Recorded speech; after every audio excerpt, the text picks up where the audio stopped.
articulo mortis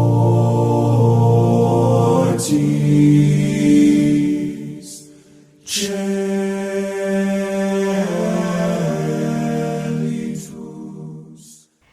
Essa mensagem de hoje é uma grande bênção. Porém, eu preciso pedir que você se esforce para entender corretamente, porque se você não entender, pode se tornar uma maldição. E por quê? Porque se você não entender, pode ser que você saia daqui dizendo que a mensagem é isso, que a mensagem é aquilo, quando na verdade a mensagem não é nada disso que você entendeu. Por isso, entender corretamente a mensagem de hoje é muito importante. Pode animá-lo ou desanimá-lo. Por isso eu quero ter certeza de que você vai compreender o que nós estamos compartilhando, porque essa é uma parte muito importante do poder do Evangelho. Na palestra anterior, nós paramos no passo número 5, dar muito fruto. Por que Deus usou uma imagem de uma videira, parábola da videira? Diz o Espírito de profecia, a união de Cristo com seu povo crente é ilustrada por esta comparação, como por nenhuma outra. Por isso essa parábola é a parábola mais importante para nós entendermos a união que precisa haver entre Cristo e nós. Como que funciona a videira e os ramos? Jesus é a videira, Jesus é a raiz.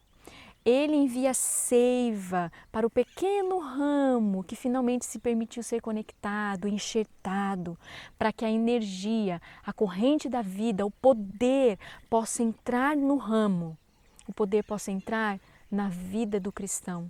E então o cristão passe a produzir o fruto do Espírito. Estai em mim e eu em vós. Algumas versões dizem permanecei em mim. O que está nos dizendo aqui é simplesmente: uma vez que você rendeu a sua vida, permaneça em mim. Como a vara de si mesma não pode dar fruto se não estiver na videira, assim também vós, se não estiverdes, se não permanecerdes em mim.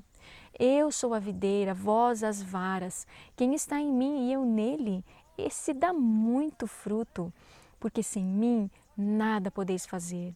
Se vós estiverdes em mim e as minhas palavras estiverem em vós, pedireis tudo o que quiserdes e vos será feito. Nisto é glorificado meu Pai, que deis muito fruto, e assim sereis meus discípulos. Uma outra tradução diz assim: e assim provarão que são meus discípulos. Então, como é que você prova que você é um discípulo de Deus? Pelo fruto do Espírito. Não é por quantos estudos bíblicos você dá, não. Mas é se o Espírito Santo está no controle da sua vida, do seu espírito. Porque você pode dar 10 estudos bíblicos por dia e voltar para casa e brigar com a sua família, não é mesmo? E é em casa onde nós mostramos o nosso verdadeiro eu. Pode parecer que nós somos muito consagrados na igreja ou quando nós estamos dando um estudo bíblico. Mas como nós somos no nosso lar? E assim Jesus diz: venha a mim e depois permaneça em mim e então você terá o fruto do Espírito. Porque Mateus 7,16 diz: por seus frutos os conhecereis. Cristo procura reproduzir-se no coração dos homens e faz isso por intermédio daqueles que nele creem, em você, através de você. O objetivo da vida cristã é a frutificação. Qual é o objetivo da sua vida? Dar fruto. Mas muitas vezes nós pensamos que dar muito fruto é dar muito estudo bíblico e levar muitos ao batismo. Mas o que é dar fruto? A reprodução do caráter de Cristo no crente, para que se possa reproduzir em outros. E é apenas quando você realmente representa Cristo que você pode ajudar os outros a ver o que é que realmente significa ser um cristão. O fruto do Espírito, vamos nos lembrar, é amor, alegria, paz, longanimidade, benignidade, bondade, fidelidade para representar a Cristo em seu lar, mansidão, domínio próprio. Quando vivemos pela fé no Filho de Deus, os frutos do Espírito se manifestarão em nossa vida. Nenhum faltará. Então, se você não vê esses frutos todos que nós citamos da palavra de Deus, se você não vê em sua vida, algo está errado. A vida de Cristo em vós produz os mesmos frutos que nele. Vivendo em Cristo, aderindo a Ele, por Ele sustentados e dele tirando a nutrição, dareis frutos segundo a sua semelhança. Será que você está em uma posição onde não possui essas graças em sua vida? Como você faz para saber? O texto continua e nos diz: será que estais em uma posição em que não possuís essas graças? Assim que alguém o atravessa ou o ofende, surge em seu coração um sentimento de amargura, um espírito de rebelião? Se este é o espírito que possuís, tendes em mente que não possuís o Espírito de Cristo. É outro espírito. Você consegue entender como é fácil você saber se você está em Cristo ou não?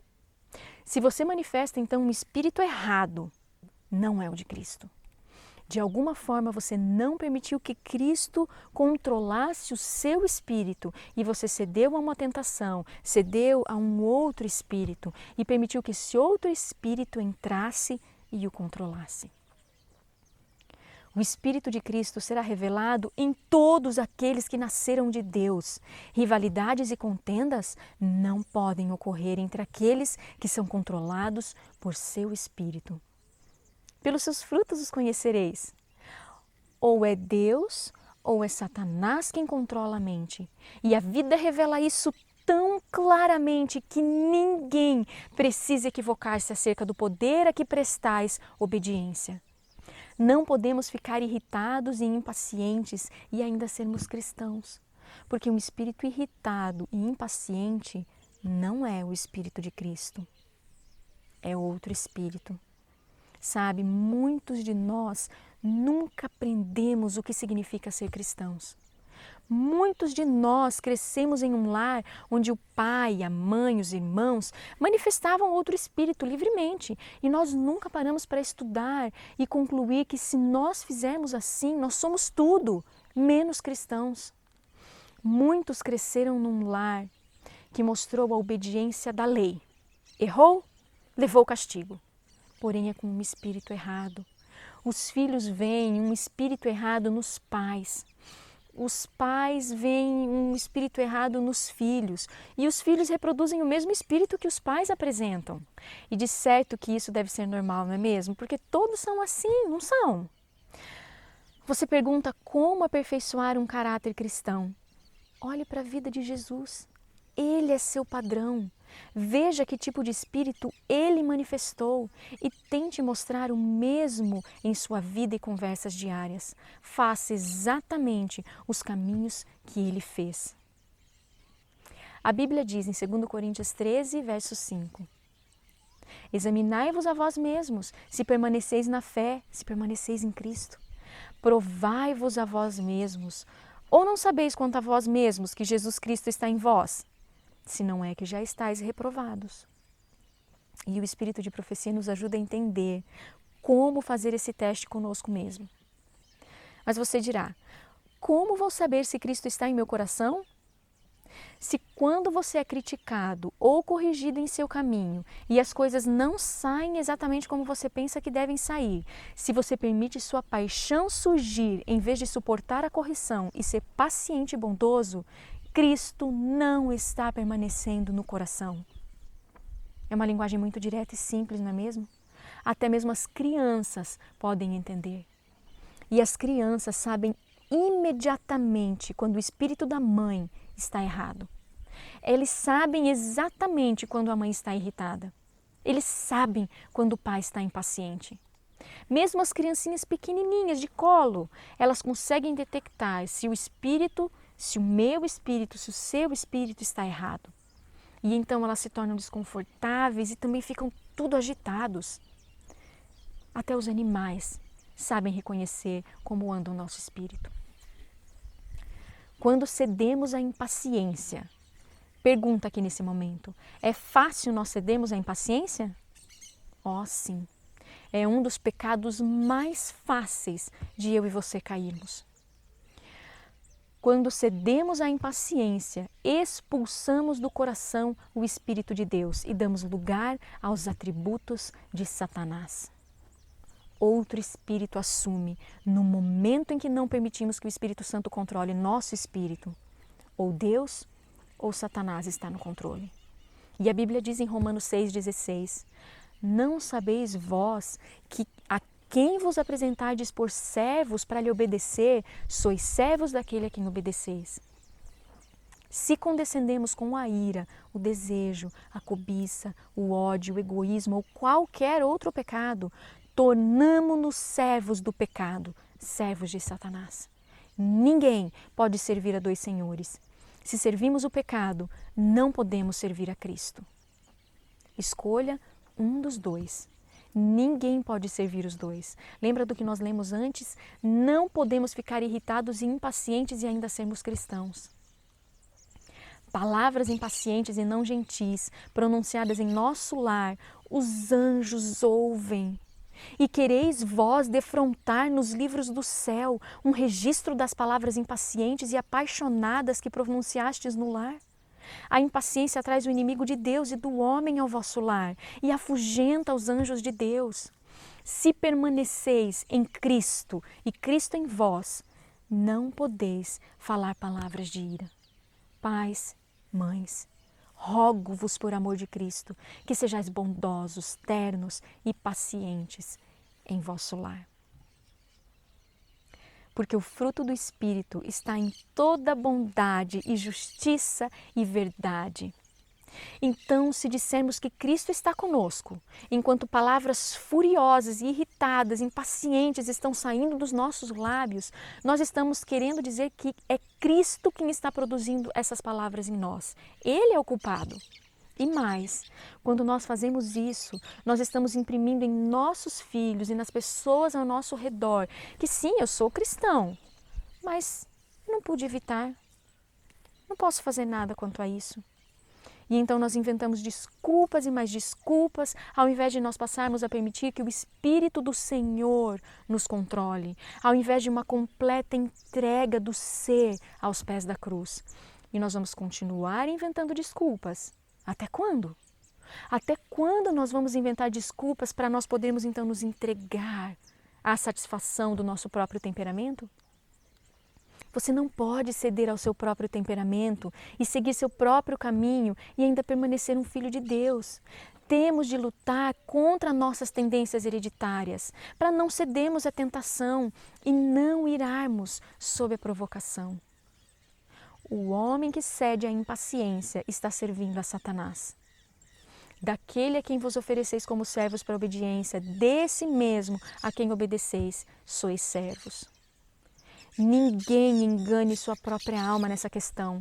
Se abrigardes o orgulho, o amor próprio, o desejo de supremacia, vanglória, ambição egoísta, murmuração, amargura, maledicência, mentira, engano e calúnia, não tendes Cristo em vosso coração. E as evidências demonstram que tendes a mente e o caráter de Satanás, e não o de Jesus Cristo, pois ele era manso e humilde de coração. Deveis ter um caráter cristão que subsista. Podeis ter boas intenções, bons impulsos, podeis falar compreensivelmente a verdade, mas não estáis habilitados para o reino dos céus. Vosso caráter tem em si um material ordinário que destrói o valor do ouro. Não alcançastes a norma. Não tendes em vós o cunho divino. Os fogos da fornalha consumir-vos-iam, porque sois ouro inútil, falso. E a Bíblia confirma: mas se tendes amarga inveja e sentimento faccioso em vosso coração, não vos glorieis, nem mintais contra a verdade. Porque esse tipo de fruto, meus irmãos, não dá naqueles ramos que estão ligados à videira verdadeira. Essa não é a sabedoria que vem do alto, mas é terrena, animal e diabólica. Então aqui a Bíblia está nos dizendo que se você diz que você está em Cristo, que você tem Cristo com você, enquanto você possui essas demonstrações de pecado, você está mentindo contra a verdade. E se você ler 1 João 1, 5 a 7, fica ainda mais claro. E esta é a mensagem que dele ouvimos. E vos anunciamos que Deus é luz e não há nele trevas nenhumas.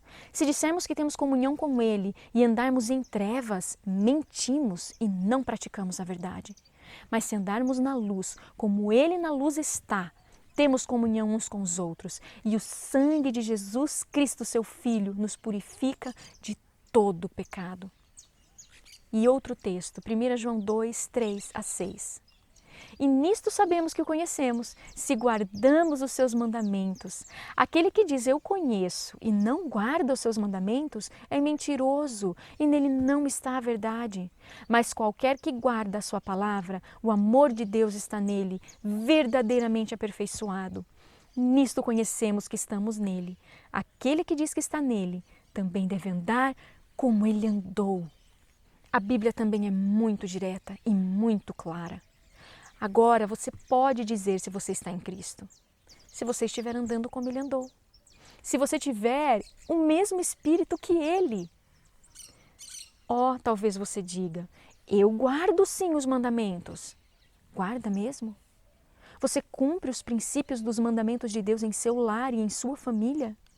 Você nunca é rude, descortês e indelicado no círculo familiar? Se você manifestar falta de cortesia em seu lar, não importa quão alta seja a sua profissão, estará violando os mandamentos de Deus. Percebe? O cumprimento da lei é o amor, e o amor é paciente e gentil.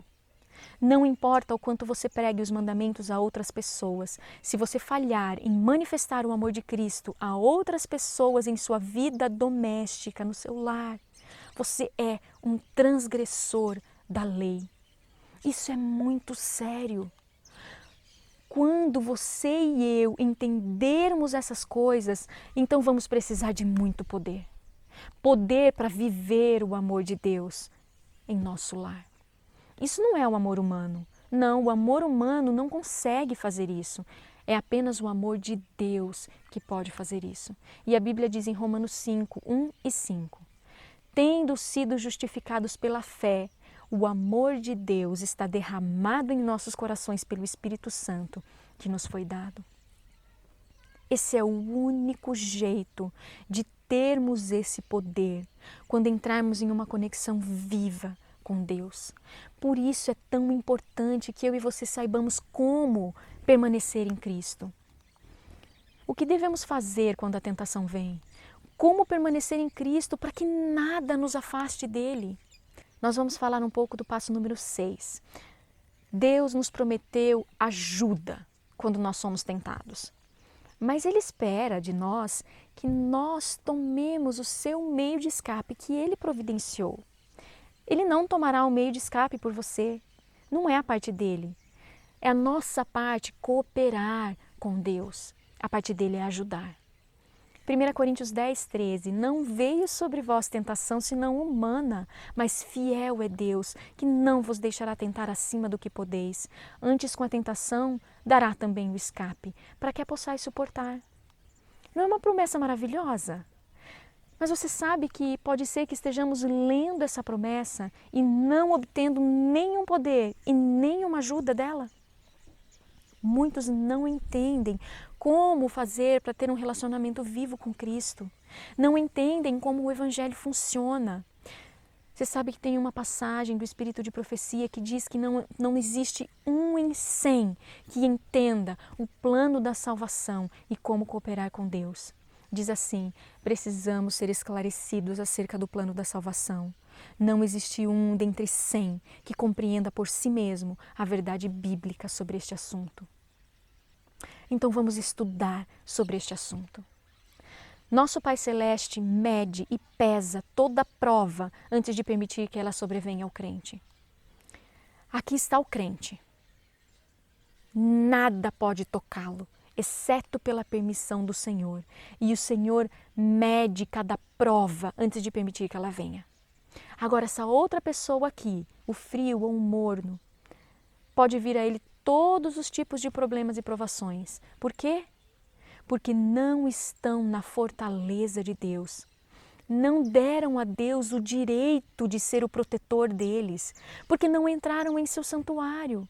É lá dentro do seu santuário onde ele tem o direito de controlar as forças do mal. Deus considera as circunstâncias e a força daquele que há de estar sob a experiência e provação de Deus e jamais permite que as tentações sejam maiores que a capacidade de resistência. Se a alma é dominada, se a pessoa é sobrepujada, e isto não pode ser nunca atribuído a Deus. Mas o tentado não estava vigilante e em oração, e não se apoderou pela fé das providências que Deus abundantemente acumulara para ele. Cristo jamais faltou a um crente em sua hora de combate. O crente precisa reivindicar a promessa e enfrentar o inimigo em nome do Senhor. Não tomou um meio de escape que o Senhor providenciou, porque Deus disse que para cada tentação Ele dará também o escape. Qual é o meio de escape? Quais são as providências que Deus reservou para aquele que nele crê e não precise cair? Quando eu entendi essa grande realidade de que Deus poderia mesmo me guardar de cair, passei a clamar ao Senhor para que eu não cedesse mais às tentações. Lembro-me que eu orava assim: Senhor, eu desejo de todo o meu ser totalmente controlada pelo Espírito Santo. Todos os meus pensamentos, todas as minhas palavras, as minhas feições, o meu agir, o meu entrar, o meu sair, o meu ir, o meu vir, tudo, Senhor, de acordo com a sua vontade, não a minha. E Deus tem feito muitos milagres em minha mente, em meu coração, e muitos outros ainda Ele fará. Mas eu não entendi ainda como eu poderia cooperar com Ele. Margaret Davis se rendeu ao Senhor em 1973. Foi nesse ano que ela descobriu o caminho da salvação e foi até os pés da cruz, completamente. E ela acreditou que o Senhor poderia impedi-la de cair. Sim, ela creu nisso, porque a Bíblia diz. Mas da mesma forma que eu, ela também não tinha aprendido essa questão de tomar o meio de escape que o Senhor providencia. Então, naquela noite em que ela se rendeu e deu ao Senhor todos os direitos, acreditou que o Senhor poderia não só guardá-la de pecar, mas limpar de todo o mal. Não era só o perdão, mas a purificação. E então ela creu que o Senhor poderia conceder a ela um novo coração e uma nova mente. O Senhor assim o fez. Ela percebeu imediatamente que a atitude em relação ao marido dela estava diferente. Ela conta que ela agradeceu ao Senhor porque o Senhor a aceitou. E naquela noite ela acreditou que ele a impediria de cair. Então, na manhã seguinte, ela se levantou, fez tudo o que precisava durante o dia, foi para o trabalho, não percebeu nenhuma grande provação, até que chegou a noite, na hora do culto familiar. Ela estava lendo um livro sobre oração em família naquela noite. E era um livro muito bom. Mas o marido de Margaret era editor. E ele, com frequência, ele tinha o hábito de corrigir problemas de concordância, de gramática. Assim que ele percebia que algo poderia ter sido escrito de forma mais clara, mais bela. Afinal de contas, é isso que um editor faz. Trabalha em textos para torná-los mais compreensivos e mais claros. E se a gramática estivesse errada, ele prontamente corrigia. Ele corrigia também a esposa e os filhos durante o dia, se eles estivessem falando alguma coisa, e eles não se importavam com isso. Mas Margaret se importava quando ele corrigia na hora do culto. Ela não gostava, nem um pouco. Então ele corrigia, ela respondia a algo e o culto então ficava arruinado. Vocês sabem, é muito fácil arruinar um culto familiar. É tão fácil trazer para o culto um espírito errado em você e você sabe que isso é verdade. E a menos que você realmente se arrependa e peça perdão imediatamente, às vezes é melhor suspender o culto naquele momento, orar ao Senhor por um espírito manso e retomar o culto novamente. Então, toda vez que isso acontecia, quem você imagina que Margaret culpava por estragar o culto? Claro, a culpa era do marido. Mas se nós pararmos para pensar, ele estava fazendo alguma coisa errada? Não. Mas ela se ofendia, ela na verdade criava a situação e colocava a culpa nele, ela ficava magoada com isso. Mas na noite anterior ela havia desistido do direito de ficar magoada contra o marido, lembra? Não importa o que ele fizesse, foi essa oração que ela fez ao Senhor. Então ela estava lendo o livro e de repente o marido corrige um problema em alguma frase e imediatamente ela respondeu alguma coisa cortante. E imediatamente o Santo Espírito a convenceu e a condenou. Você pecou. E imediatamente também, ao invés dela culpar o marido por criar aquela situação, ela disse diante de toda a família: eu pequei, desculpe, a culpa foi minha. E ela fez isso de uma forma muito clara, de uma forma decisiva. Algum tempo depois, ela até conta que ela estava compartilhando essa mensagem num seminário e ela estava contando sobre esse momento do culto e o que tinha acontecido. E o filho dela se pronunciou naquele momento e ele disse assim: mamãe, eu me lembro dessa noite. Foi a primeira vez que eu ouvi a senhora assumir a culpa. Você percebe o que ela vinha fazendo todos esses anos? Culpando o marido ou os filhos, como o pai dela fazia, sem nem pensar no que estava fazendo. E você pode talvez pensar assim: mas Carol, era culpa dele. Por que ele tinha que corrigir o livro na hora do culto? No culto não é hora. Ela nem fez nada de mal para que pudesse ser considerado um pecado. Ela só respondeu alguma coisa, um pouco mais positivo, quem sabe, mas foi por causa da situação. Bem, a questão é que ela respondeu a partir de um espírito errado. Ela ficava irritada, incomodada e ela respondia de acordo com esses sentimentos, mesmo que ela tentasse modular a voz e a postura. Ela sabia que veio de um espírito irritado. A voz pode parecer muito mansa, mas isso é pecado. Eu me lembro que eu já ouvi o meu filho tentando falar com a minha filha de forma a modular a postura, mas dá para perceber que veio de um espírito incomodado. Então, às vezes ele diz assim: dá isso para mim, por favor? E ela não obedece. Então ele diz de novo: me dá isso daqui, por favor?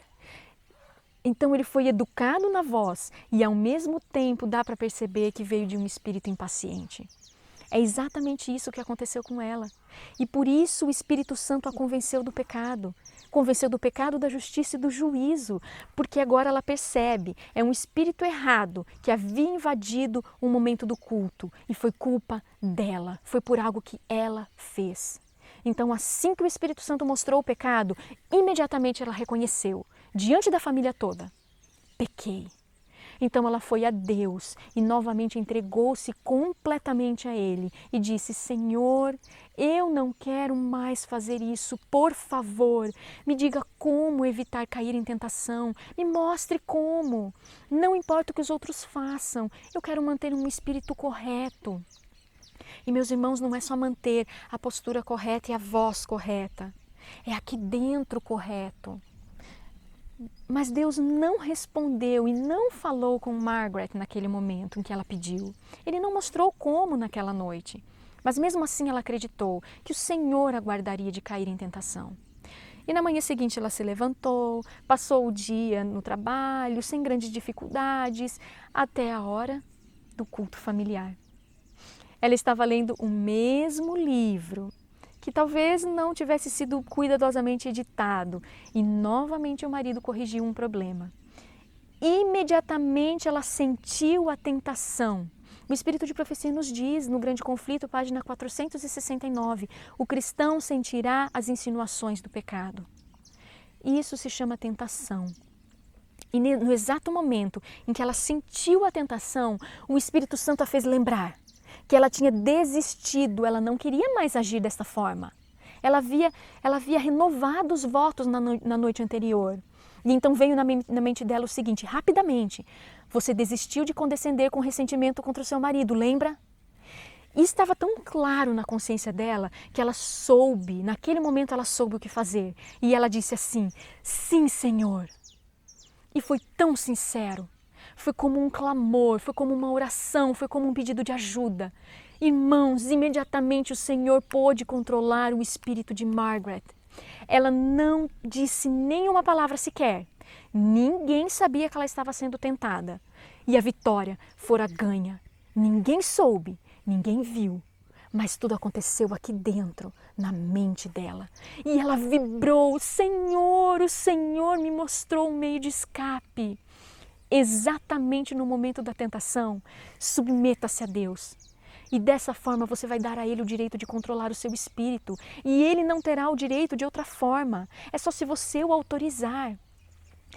Se eu ceder ao Senhor, é o mesmo que dar-lhe o direito de que Ele me controle. Mas se eu ceder à tentação, o que é que Deus vai poder fazer por mim? Você consegue entender? A escolha é minha. Eu tenho que decidir. Esse direito Deus me deu. Eu preciso decidir tomar o caminho de escape, o meio de escape do Senhor. Veja isso em Isaías, capítulo 30, verso 21. E os teus ouvidos ouvirão a palavra do que está por detrás de ti, dizendo: este é o caminho, andai nele, sem vos desviardes nem para a direita nem para a esquerda. Então aqui vem a tentação, e você está ciente, consciente, e então vem o Espírito Santo para lembrá-lo. Por aqui não, é por aqui o caminho, é por esse lado, não é por aí. E nesse momento você precisa fazer algo. Vozes inspiradas por Deus clamam: este é o caminho, andai nele. Se os homens atenderem a voz de advertência, se confiarem na guia de Deus e não no juízo finito, estarão seguros. Meus irmãos, assim que você ouvir essa voz de advertência, você precisa fazer como Margaret fez. Sim, Senhor, e entregue-se a Ele. Precisa imediatamente concordar com o Espírito Santo. Devemos tornar-nos tão sensíveis a influências santas que o mais leve sussurro de Jesus nos mova o coração. A consciência é a voz de Deus ouvida em meio ao conflito das paixões humanas. Quando resistida, o Espírito de Deus é entristecido. Como é que entristecemos o Espírito Santo? Quando resistimos ao sussurro que está tentando nos manter no caminho certo. E a Bíblia diz: não entristeçais o Espírito de Deus. A Bíblia também diz: não extingais o Espírito. Os pequeninos ramos que estão na videira não podem evitar a seiva de fluir, não podem. Mas eu e você somos agentes morais livres. E a qualquer momento, ou sempre, que eu e você fecharmos essa válvula que conecta a videira ao ramo, nós estaremos impedindo que o Espírito de Deus, o Espírito Santo, nos controle. Deus nos deu liberdade de escolha. A quem você cede é a quem você serve. Quem é que você serve? É a Deus ou é o pecado? A quem nós vamos obedecer? Quando o Espírito tentar ganhar a sua atenção e sussurrar algo para que você tome o caminho certo, o meio de escape, não extingais o Espírito. Ouça a voz suave. E então você deve fazer o quê? Concorde. Diga de todo o coração: sim, Senhor. Veja uma passagem que nos diz o que fazer. Sujeitai-vos, pois, a Deus e resisti ao diabo, e ele fugirá de vós. Chegai-vos a Deus, e ele se chegará a vós. Alimpai as mãos, pecadores, e vós de duplo ânimo ou inconstantes, purificai os corações. Foi dessa forma que Jesus obteve a vitória dia a dia, momento a momento. Jesus obteve a vitória por meio da submissão e fé em Deus. E diz-nos mediante o apóstolo: sujeitai-vos a Deus, resisti ao diabo e ele fugirá de vós. Chegai-vos a Deus e ele se chegará a vós. Não nos podemos salvar do poder do tentador. Ele venceu a humanidade e quando tentamos resistir em nossa própria força, tornamo-nos presa de seus ardis. Mas torre forte é o nome do Senhor, para ela correrá o justo e estará em alto retiro. Satanás treme e foge diante da mais débil pessoa que se refugia nesse nome poderoso. Acabamos de ler um meio de escape. Foi isso que Jesus fez toda vez em que ele foi tentado. Ele correu para a fortaleza, manteve a si próprio em submissão a Deus por meio da fé. O esforço humano por si mesmo não é suficiente. Sem a ajuda do poder divino, ele de nada vale. Deus age, o homem age. A resistência à tentação deve partir do homem, que por sua vez deve obter poder de Deus. Então, primeiro de tudo, você se submete, assim que é advertido. E você cede à voz do Espírito em sua consciência. E você se submete a Deus aqui. E então você obtém o poder de Deus para resistir à tentação. Poder para tomar o meio de escape que Ele providenciou. Porém, o que a maioria de nós faz? Quando os nossos filhos desobedecem, nós vamos à batalha com eles antes de nós nos submetermos a Deus. O que é que Deus vai poder fazer por nós? Será que Ele vai poder nos livrar da impaciência e da irritabilidade? O que é que Ele vai poder fazer por nós? Nós não pedimos a Ele. Então, quando você for tentado, quando você vir uma situação se formando, onde você poderia ali se tornar impaciente ou nervoso, bravo, submeta-se a Deus. E então, só então, saia para resistir ao diabo. Só depois de submeter-se a Deus você poderá cuidar da situação, do problema, porque assim todo o poder do céu vai estar a seu comando. Ele é capaz de nos guardar de tropeços quando cooperamos com Ele. Ele é capaz. Clame ao Senhor, alma tentada. Basta lançar-se desamparado, indigno sobre Jesus e invocar-lhe a promessa. O Senhor ouvirá. Ele sabe quão fortes são as inclinações do coração natural e ajudará em cada ocasião de tentação. Porque naquilo que Ele mesmo sendo tentado padeceu, pode socorrer aos que são tentados. Deus tem um meio de nos salvar, mas os mornos não encontraram esse meio de escape. As virgens tolas também não encontraram. Aquele homem que entra nas núpcias sem as vestes, também não. Para avançarmos sem tropeçar, precisamos ter certeza de que uma mão onipotente nos susterá e uma piedade infinita é exercida em nosso favor, caso venhamos a cair. Unicamente Deus é capaz de ouvir em todo o tempo o nosso grito. Ele não pode salvá-lo em pecado, mas Ele imediatamente estende a mão caso você caia. A minha graça te basta, porque o meu poder se aperfeiçoa na fraqueza. E também Deus promete, e que a tua força seja como os teus dias. Meus irmãos, é um dia de cada vez. É assim que nós devemos viver, um dia de cada vez para permanecer em Cristo. Nós não temos o amanhã, nós só temos o hoje. E hoje é o dia da salvação. Hoje você pode se submeter completamente a Deus e ser feito um filho ou filha de Deus. Hoje você pode tomar posse do poder de Deus, pode ser feita uma nova criatura, um novo coração, uma nova mente, a mente de Cristo. Hoje Deus pode guardá-lo de qualquer tropeço de cair em tentação. Nós temos o hoje. E se Deus lhe deu o dia de hoje, você abriu os seus olhos, por certo que Ele lhe concedeu também poder para vencer todas as tentações que esse dia estejam reservando para você. É promessa de Deus. Coopere com o Senhor. Não podemos fazer em poucas horas o trabalho de uma existência. Não necessitamos olhar para o futuro com ansiedade, pois Deus nos torna possível sermos vencedores cada dia. Meus irmãos, não esperem até o fim da vida, porque você não sabe quanto tempo de vida você tem, você sabe? Não. Hoje, será que você está vencendo? Ou você está sendo vencido? Ou é um ou é outro. Mas como é que nós somos tentados? A Bíblia nos diz, ninguém sendo tentado diga, de Deus sou tentado, porque Deus não pode ser tentado pelo mal e a ninguém tenta. Mas cada um é tentado quando atraído e engodado pela sua própria concupiscência, ou então seus próprios desejos. Depois, havendo o desejo concebido, dá à luz o pecado, e o pecado, sendo consumado, gera a morte. As tentações serão despejadas sobre nós, meus irmãos.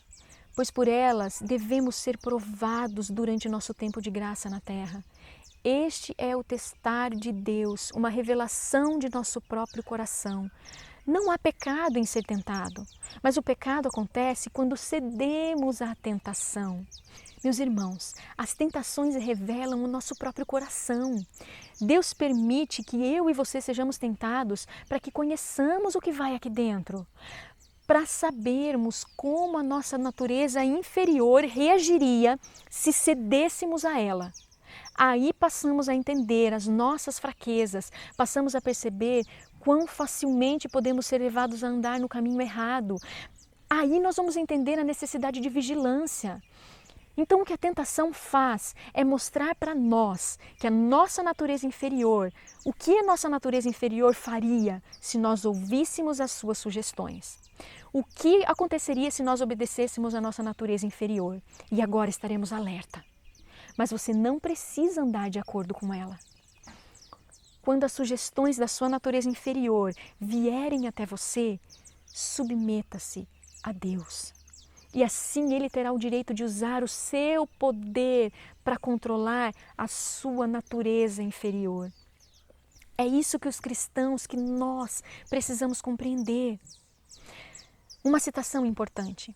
Há pensamentos e sentimentos sugeridos e despertados por Satanás, os quais molestam mesmo o melhor dos homens, mas se eles não são acalentados, se são repelidos como odiosos, a alma não se mancha com culpa e nenhuma outra pessoa é desonrada por sua influência. Então não importa se pensamentos maus vêm à sua mente ou se você percebe que um sentimento errado está surgindo, não aceite como sendo seu. Fuja deles como se você estivesse fugindo do próprio Satanás. Lembre-se, Jesus foi tentado em todos os pontos como nós somos tentados, mas sem pecado.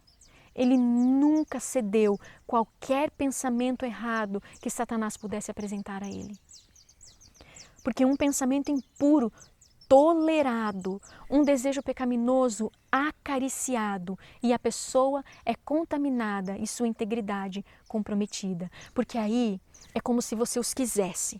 É como se você quisesse esses pensamentos e esses sentimentos. Sabe que é errado, mas você quer mantê-los. Isso é pecado. Mesmo que você nunca haja de acordo com esse pensamento mal ou esse sentimento mal, só pelo fato de você permanecer com eles, isso é pecado. Acariciar é pecado. Não lutar contra, não repelir como odioso, isso é pecado. Se não quisermos cometer pecado, temos de evitar o seu próprio princípio. Aonde é o próprio princípio? Cada emoção e desejo tem de ser mantido em sujeição à razão e à consciência. Todo pensamento pecaminoso tem de ser instantaneamente repelido, instantaneamente.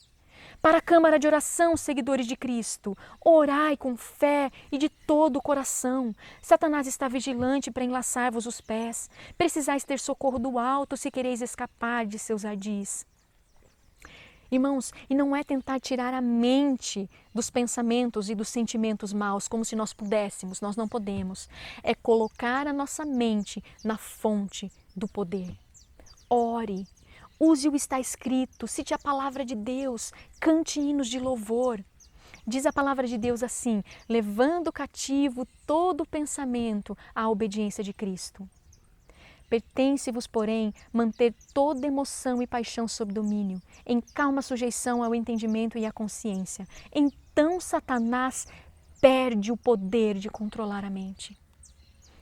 Até vossos pensamentos devem ser trazidos em sujeição à vontade de Deus, e vossos sentimentos sob domínio da razão e da religião. Vossa imaginação não vos foi dada para que se lhe permitisse correr desenfreada a seu bel prazer, sem nenhum esforço para restringi-la ou discipliná-la. Se os pensamentos forem maus, maus serão também os sentimentos, e pensamentos e sentimentos combinados constituem o caráter moral. Irmãos e irmãs, é com isso que nós estamos lidando. Não é somente pecados externos, mas o coração. O coração deve estar puro, o coração deve estar certo. E perfeição moral É algo que é requerido de todos nós. Ninguém pode entrar no céu com pensamentos e sentimentos errados. É nos pensamentos e sentimentos que nós encontramos quem nós somos. Quem você é? Vemos isso nos seus pensamentos e sentimentos. Se agora, nesse exato momento, você não tivesse nenhum pensamento e nenhum sentimento, o que você seria? Você seria tudo, menos uma pessoa viva, menos uma pessoa que está vivendo. Porque pensamentos e sentimentos é você, seu caráter. E é a única coisa que você vai levar para o céu. Você vai levar para o céu você. E o que é você? O que é seu caráter? Seus pensamentos e sentimentos. Em outras palavras, você vai levar para o céu pensamentos e sentimentos. Por isso é tão importante que nós os controlemos. É por isso que Deus fala de purificação. É purificação das fontes da alma, purificação interior. Nós devemos permitir que o Santo Espírito esteja no comando do nosso espírito. Perfeição moral é requerida de todos nós. E nós falaremos mais sobre isso, falaremos mais sobre como Jesus lida quando nós caímos, como funciona essa infinita misericórdia de Jesus. Ele nos ama, Ele deseja salvar-nos de nós mesmos e de toda tentação. Que creiamos em Suas promessas. Jesus,